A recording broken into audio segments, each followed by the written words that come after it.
Right after the Great East Japan earthquake in 2011, volunteers flocked to the devastated areas. But many of the stricken coastal areas had suffered such considerable damage that they could not make preparations for receiving volunteers. In that situation, the citizens of Tono City in Iwate Prefecture welcomed everyone who offered to help.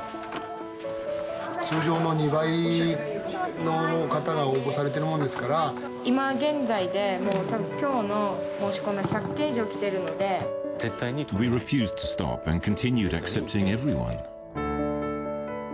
Tono, which welcomed the thousands of volunteers who played such a big role in the recovery efforts, had an original system that could make the best use of the volunteers' abilities through a collaboration of the private sector and the local government. In this edition, we consider future post-disaster volunteerism based on the behind-the-lines logistic support carried out by Tono City.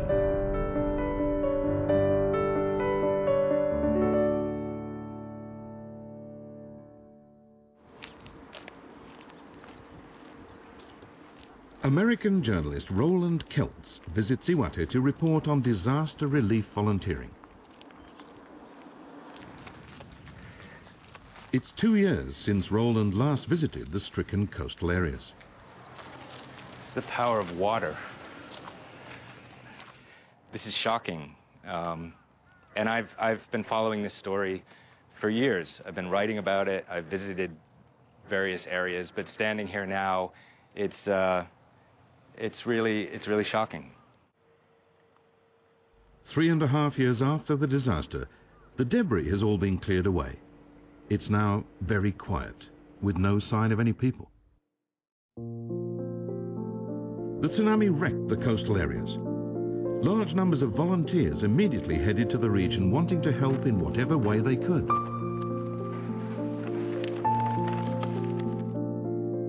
However, the administrative organizations in the devastated areas that needed volunteer support had also suffered considerable damage. As a result, many local governments had no choice but to stop accepting volunteers. But one city located 50 kilometers inland started welcoming the volunteers who could find nowhere else to go. The city of Tono is in the central area of Iwate, at the foot of mountains up to 2,000 meters high. Thanks to the firm ground below the city, it suffered little damage in the earthquake and escaped the tsunami, so the city's utilities were fully restored just 3 days after the disaster. Tono is in the southeast part of the prefecture, roughly halfway between the coastal and lower inland areas. This means it has good access from other prefectures. From Tono, it's about a 1-hour drive to the damaged coastal areas, including the ports of Rikuzentakata and Kamaishi. Thanks to its excellent location, it was the perfect base for providing volunteer support.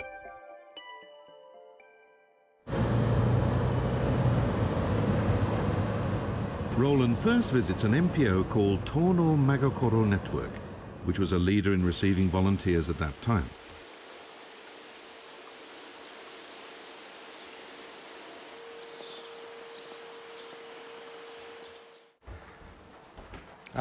Konnichiwa. はじめまして。ローランです。よろしくお願いいたします。ようこそ。Kazuhiko Tada decided to set up the organization when he observed the situation immediately after the disaster. Tada-san, what was the first thing you saw that made you decide to start a volunteer center? 当時はね。Around that time, there was only one passable road in the area. If volunteers came in one after another without knowing that, the road would naturally have got jammed very quickly. There were also still many corpses, valuables and danger zones. Volunteers might have gone to areas they shouldn't have entered. I didn't want that to happen. So the safest thing was for them to come to Tono first, and then we'd take them to and from the coastal areas. In that way, we could accept more volunteers and also bring together all their power. Thinking of all those things, I decided to do it that way. Kazuhiko, who runs a travel agency in Tono, started receiving volunteers in the city and sending them out to the stricken areas in cooperation with his friends.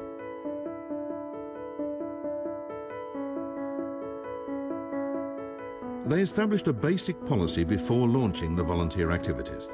It was to welcome anyone, regardless of age, nationality, or experience.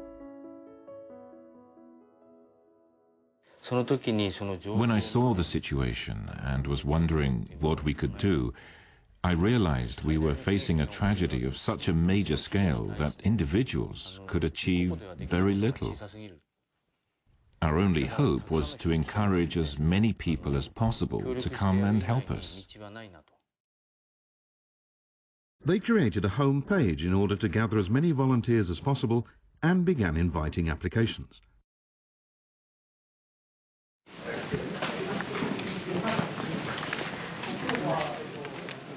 This is how the office looked 1 month after they started receiving volunteers.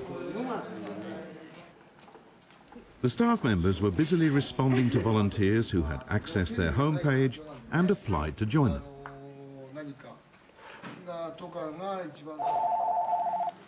もしもし。はい、遠野真心ネットです。7時半くらいに来ていただければと思うんですけれども。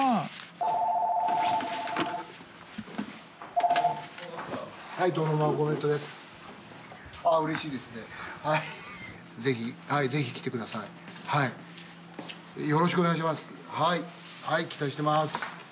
あと他で断られたから急遽入れてくれっていうのが今いっぱい来てんだよね。明日明後日もう出発寸前になってグループで出発しようと思ったら断りの電話が来たからそっち行っていいですかっていうのが今あった。受け皿になっちゃって。As a base for behind-the-lines logistic support, Tono started receiving volunteers. Far more people than expected began to gather from all over the country.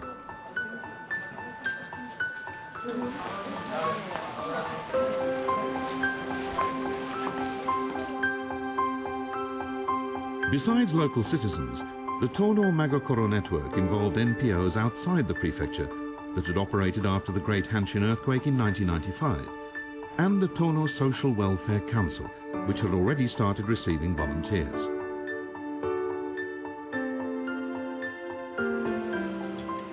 This is the General Welfare Center where the Tono Social Welfare Council operates. It served as the first window for receiving volunteers.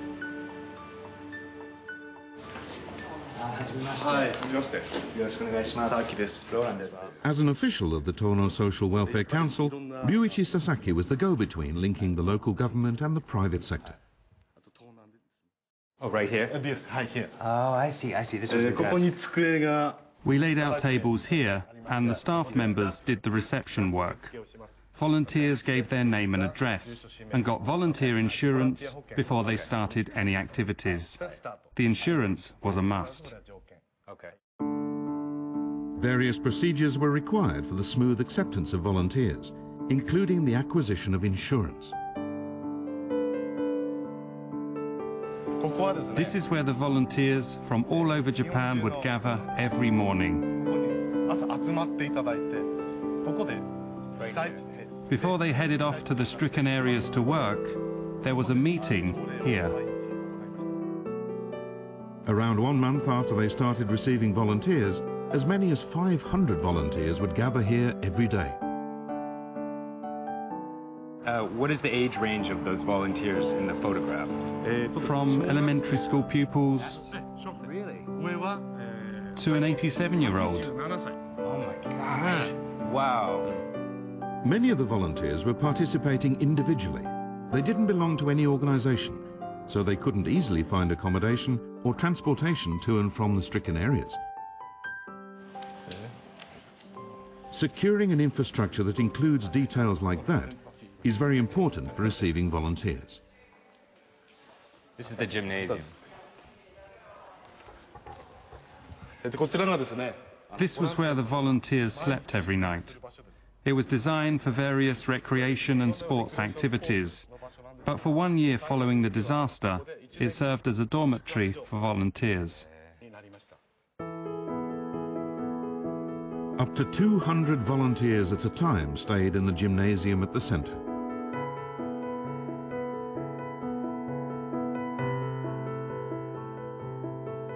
When the gymnasium was full, community centres and assembly halls were also made available. Arrangements were made around the city for accommodating up to 2,000 volunteers each day. In addition, private bus companies provided buses on regular routes for a reasonable price, one after another, to satisfy a request from the city. More than 20 buses carried volunteers to and from the coastal areas every day. There is an important reason why the city could provide such an excellent behind-the-lines logistic support system. Tono has a unique history of more than 100 years of providing relief support.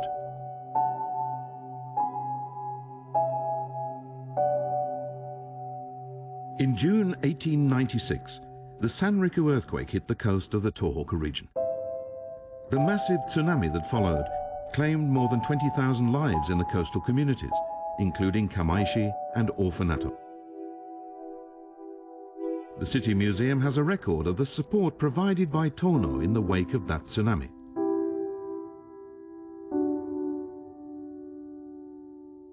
Tono has traditionally had strong connections with the coastal areas. Whenever they have suffered damage, Tono has provided financial, practical and moral support.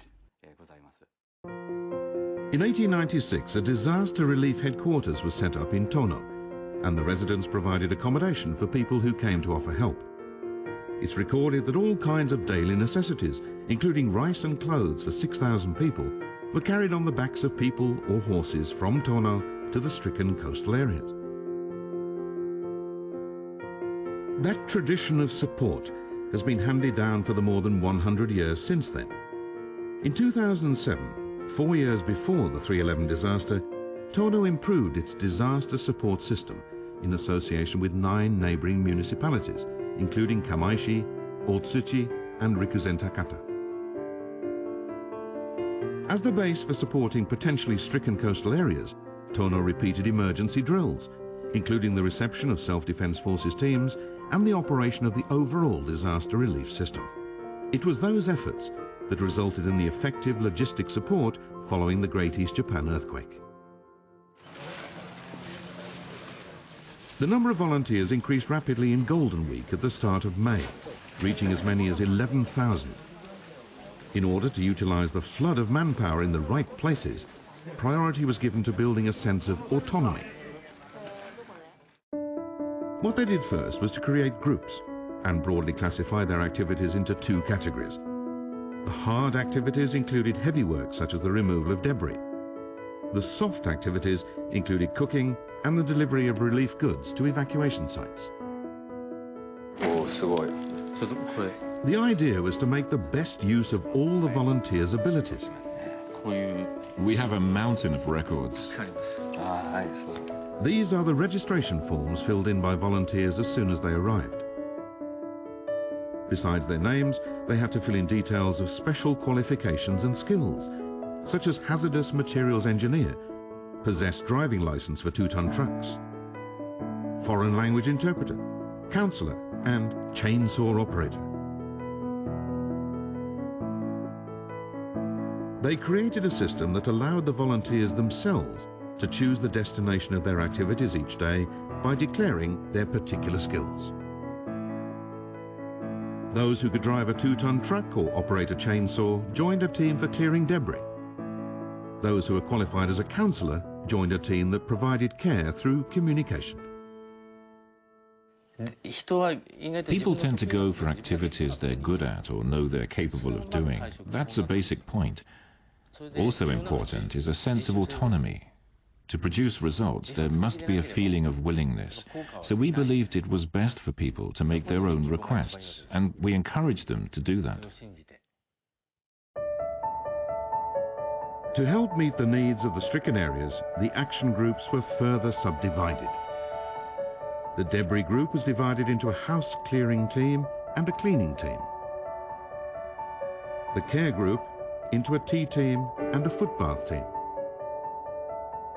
The house clearing team cleared up partly damaged houses and removed mud from them. Kazuhiko emphasized one point regarding this activity.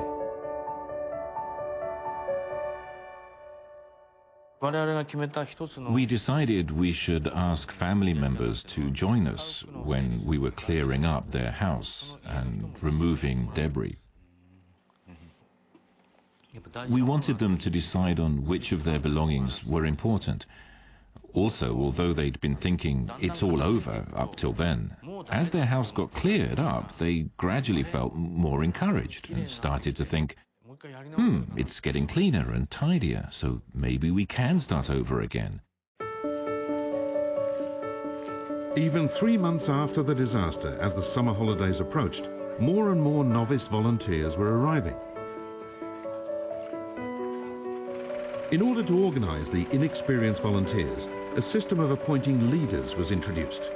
In the early days, they were chosen from volunteers who had experience from past disasters.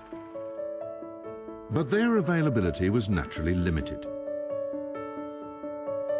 So in the Magokoro network, those due to leave soon scouted volunteers who were scheduled to stay for a while, and they handed down their know-how.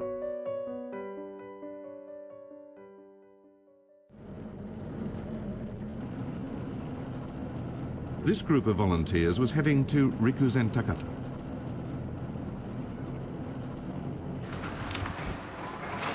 The aim of their day's work was to remove the rotten fish washed away from the marine product processing plants. There were 77 volunteers in the group and 2 leaders. The important task for the leaders was to give instructions on all matters that the volunteers should be aware of.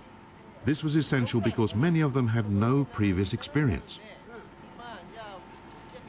まず最初に注意事項、ぬかるみもありますし、瓦礫の上に釘がいっぱいありますから、絶対板の上にはなるべく直接乗らないこと。あと財布、現金、貯金通帳、ゴミと絶対思わないでくださいね。 The leaders were responsible for helping the volunteers to realize what they were there for and the responsibilities they must assume themselves, because many of them were only there for one day. Efforts like these resulted in activities that showed great consideration for the feelings of the people in the stricken areas.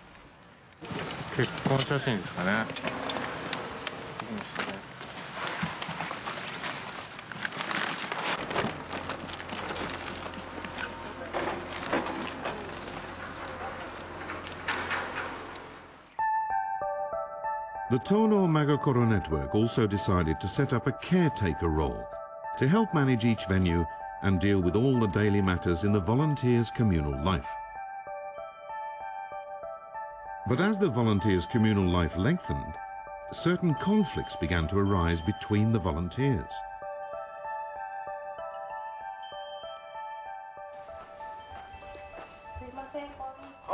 Hello. Junji Miyoshi came as a volunteer from Osaka and worked continuously for a year after the disaster. He was one of the first-generation caretakers. There was a tacit understanding that everyone would go to bed around 10 p.m. and the Tono Social Welfare Council notification said that the lights should go out around that time. But the rule wasn't being kept. Some people were drinking till midnight. Yes, the volunteers. Having your sleep disturbed is a real problem. I was 68 then. I felt we should do something about that.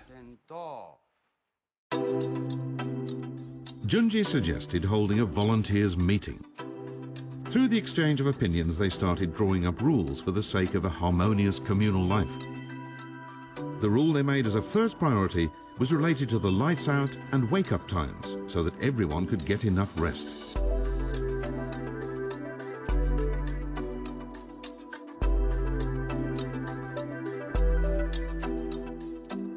Later, the volunteers made other rules one after another related to their daily life, including proper garbage classification and the use of washing machines. Even today, the 10th generation caretaker is supporting the communal life of volunteers. In addition, the leaders of each group held a meeting every day. A regular topic was how best to associate with the victims in the stricken areas.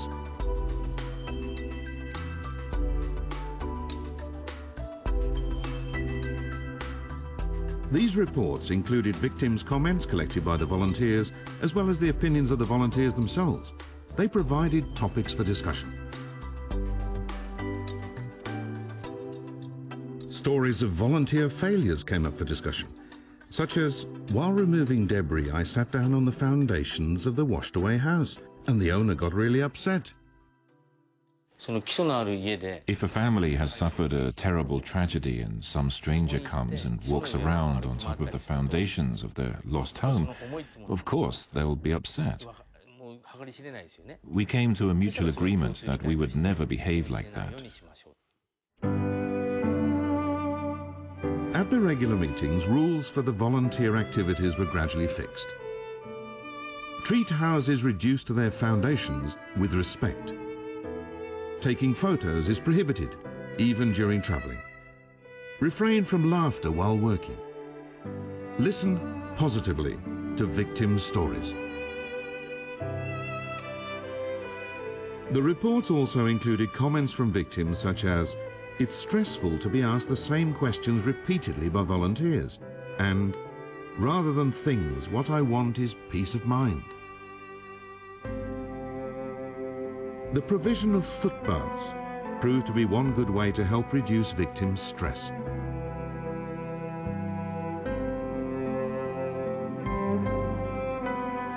Taking a footbath not only improves the blood circulation, but it's also effective in enhancing the body's immune functions. Besides that, the effect of the footbaths included the creation of an environment in which victims could communicate free from stress.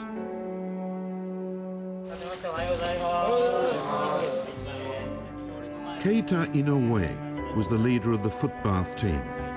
He found he could grasp the true feelings of victims from their casual conversations. Everyone was living at evacuation sites at the beginning. We received lots of clothes, blankets and futon bedding. But because they were second-hand, they soon got torn or holes appeared. Some of the women wanted to mend them, but by just going round and asking, "What do you need?" we couldn't easily pick up detailed needs such as, "We would like some needles and threads." The network started receiving requests for items victims had hesitated to mention, such as, "Children's underwear was mistakenly delivered. Could I ask to change it for women's underwear?" The network carefully dealt with the requests of people who had to stay for a long time at the evacuation sites, such as, "I need a plastic water container for cooking," and "I want some washing hangers." One of the philosophies of Magokoro is this idea of one step back. The goal is to become unnecessary. Well, rather than proceeding with what you think volunteering is like, I think you should always try and grasp exactly what's happening in the environment all around you and respond to that. I believe that's essential. Then you can develop some appropriate movements, such as volunteering activities. That's exactly what I tried to find in our activities here. The city of Tono welcomed and sent out many volunteers to the stricken areas and used them very effectively. The secrets behind its successful efforts were to rapidly set up a linkage between the private sector and the local government by using its geographical benefits and encouraging self-management by the volunteers themselves. Because Japan is surrounded by the ocean and is prone to earthquakes, there are many towns and cities that want to follow the example of Tono's pioneering efforts as a base for behind-the-lines logistic support, including the reception of volunteers. They see it as a model case for creating their own future disaster prevention measures. One of them is Minami Ashigara City in the west part of Kanagawa Prefecture. At the time of a future disaster, this upland city located 15 kilometers inland could become a base for providing support to the coastal areas. Minami Ashigara City Hall is promoting disaster prevention measures by referring to Tono. Konnichiwa. Konnichiwa. はじめまして。はじめまして。Roland Nice to meet you. Nice to meet you. Welcome Roland to Kelts. Minami Ashigara City. ありがとうございます。 Shuhei Kato, the mayor, is the flag waver for the project. He has made observation trips to the stricken Tohoku areas, including Kamaishi and Miyako, and experienced at first hand the need for the quick linkage with coastal municipalities. And he has repeatedly collected information in Tono regarding how to create the foundations to provide behind-the-lines logistic support. How do you plan to use the lessons from Tono and Magakoro Net, the organizations? How do you plan to utilize those here in Minami Ashigara? やはり After all, it's not the power of the government alone, but also the private sector. What we will have to organize is an integrated power and preparedness to receive volunteers that involves everyone's cooperation. How can volunteers be welcomed at times of disasters and their support fully utilized? Various local governments, which could become bases for behind-the-lines logistic support, have started preparing for potential disasters in the future. In terms of municipalities, preparing for what happened in Tohoku and the aftermath of what happened in Tohoku, I think is critical for all regions throughout Japan. But of course, you know, what works in one city may not work in another city. What works in one region may not work in another region. You can learn from the model in Tono, but you can't just copy it. I think any kind of human interactive system has to be tailored to the people who actually inhabit the region. That has to happen.